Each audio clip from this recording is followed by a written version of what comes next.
तो अब अपना नेक्स्ट टॉपिक है सुप्राकॉन्डाइलर फ्रैक्चर ऑफ ह्यूमरस। बहुत ही बार पूछा गया है, काफ़ी इंपॉर्टेंट टॉपिक है। ठीक है, स्टार्ट करते हैं। One of the most serious fracture of childhood. ठीक है, मोस्ट कॉमन और मोस्ट सीरियस फ्रैक्चर होता है चाइल्डहुड में। ठीक है, मैकेनिज्म क्या है? Fall on outstretch hand. ऐसी कोलीज में भी था, इसमें भी है।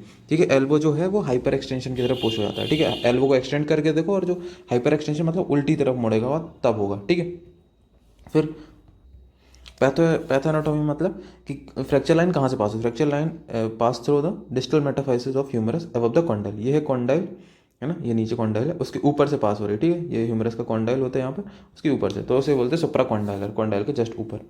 फिर दो टाइप का होता है, एक्सटेंशन और फ्लेक्शन। एक्सटेंशन मतलब ये पीछे की तरफ चला जाता है, ये इधर पीछे की तरफ। ठीक है, तो एक्सटेंशन टाइप, और ये फ्लेक्शन टाइप आगे की तरफ। ठीक है, तो जो मोस्ट कॉमन होता है वो एक्सटेंशन टाइप होता है, और लेस कॉमन जो है वो फ्लेक्शन टाइप होता है। ठीक है, अब नेक्स्ट आगे आते हैं डिस्प्लेसमेंट। डिस्प्लेसमेंट ज़्यादा याद करने की जरूरत नहीं है। देखो, पोस्टीरियर शिफ्ट, पोस्टीरियर टिल्ट होता है, मीडियल लेटर कहीं भी शिफ्ट हो सकता है, मीडियल टिल्ट। ठीक है, तो ऐसे कुछ जरूरी याद नहीं है। अगर हेडिंग बनानी है तो लिख सकते हो कि डिस्प्लेसमेंट कहाँ होगा। मेनली देखो, पोस्टीरियर टिल्ट, पोस्टीरियर शिफ्ट, पीछे की तरफ ही जा रहा है मेनली। ठीक है, फिर सिम्टम में सारे फ्रैक्चर में यही pain, swelling, inability to move effective elbow, तो यही मिलते हैं कि जो भी पार्ट फ्रैक्चर होता है वहाँ पर पेन और स्वेलिंग होगी, वो मूव नहीं कर पाएंगे।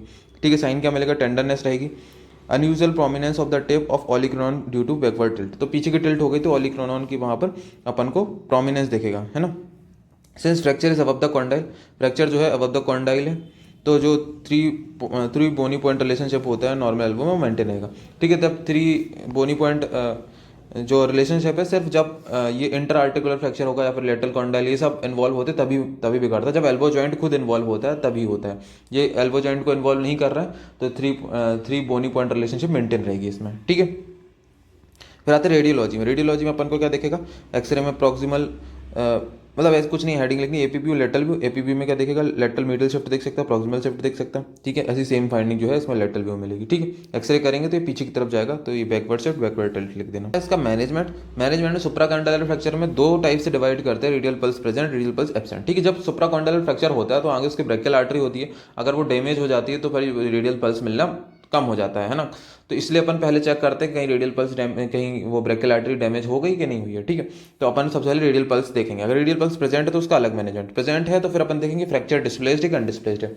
जो फ्रैक्चर है, जहाँ जहाँ पे बोन टूटी है वो अपनी जगह पे है कि डिस्प्लेस हो गई, तो अगर अपनी जगह पे तो अनडिस्प्लेस्ड है, तो फिर अपन प्लास्टर और पेरिस जो स्लैब लगाएंगे उसको 3 वीक तक। ठीक है, पीओपी स्लैब लगाएंगे 3 वीक तक, और फिर उसको मोबिलाइज कर देंगे। पर अगर फ्रैक्चर डिस्प्लेस्ड है तो फिर उसको क्या करना पड़ेगा? पहले उसको रिडक्शन करना पड़ेगा, तो क्लोज रिडक्शन और के वायर से फिक्सेशन कर देंगे, फिर उसका भाई देखेंगे, फिर उसमें पीओपी लगा देंगे। ठीक है, तो ये हो गया अगर पल्स, रेडियल पल्स प्रेजेंट है। अगर रेडियल पल्स एब्सेंट है तो फिर क्या करेंगे? रेडियल पल्स अगर एब्सेंट है तो अपन को क्या करना है? इमीडिएट क्लोज रिडक्शन करना है।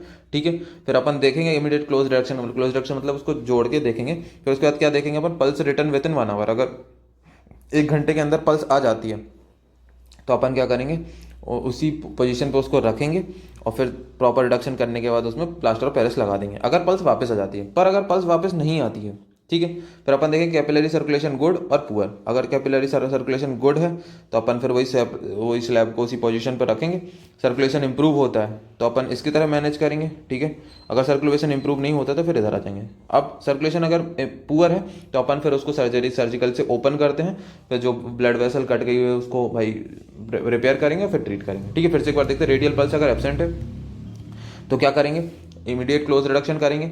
अगर पल्स अपने आप वापस आ जाती है तो उसको स्लैब को उसी जगह पीओपी को वहीं लगा रख देंगे और सही कर देंगे। फिर अगर पल्स रिटर्न नहीं होती है तो अपन चेक करेंगे कि सर्कुलेशन कैपिलरी फ्लूइड गुड है या पुअर है। गुड है तो अगर इंप्रूव हो रहा है तो भाई कुछ नहीं, इसमें ऐसे ही रहने देंगे। अगर इंप्रूव नहीं हो रहा है तो फिर उसका एक्सप्लोरेशन करेंगे। ठीक है, फिर नेक्स्ट आता है कॉम्प्लिकेशन क्या क्या हो सकते हैं। कॉम्प्लिकेशन क्या कि ये जो वही कि ब्रेकियल आर्टरी में इंजरी हो जाए आगे। ठीक है, आगे से जा रही है injury to brachial artery, injury to nerves, most common median nerve की इंजरी होती है। ठीक है, फिर वॉक्समैन इस्चीमिया हो सकता है, ischemic injury to muscle and nerves to flexor compartment of forearm. तो जो फ्लेक्सर कंपार्टमेंट है उसमें इंजरी होने की वजह से वॉक्समैन इस्चीमिया हो सकता है। ठीक है, लेट कॉम्प्लिकेशन क्या मिल सकते हैं? माल यूनियन, गन स्टॉक डिफॉर्मिटी मिलती है तो इसमें क्या हो जाता है? क्यूबाइटस जो है बेरस मिल जाता है। ठीक है, मायोसाइटिस ओसिफिकेंस, मसाज करने की वजह से जो मसल है ब्रेकियलिस मसल में वहाँ पर कैलस फॉर्मेशन लगता है, मायोसाइटिस ओसिफिकेशन। और वॉल्समैन इस्चेमिक कॉन्ट्रैक्चर भी हो सकता है। ठीक है, तो ये सारे कॉम्प्लिकेशन हो सकते हैं। तो सुप्राकॉन्डाइलर फ्रैक्चर बहुत ही ज़्यादा इंपॉर्टेंट है, एक बार देख लेना, है ना, बहुत बार आया। Thank you.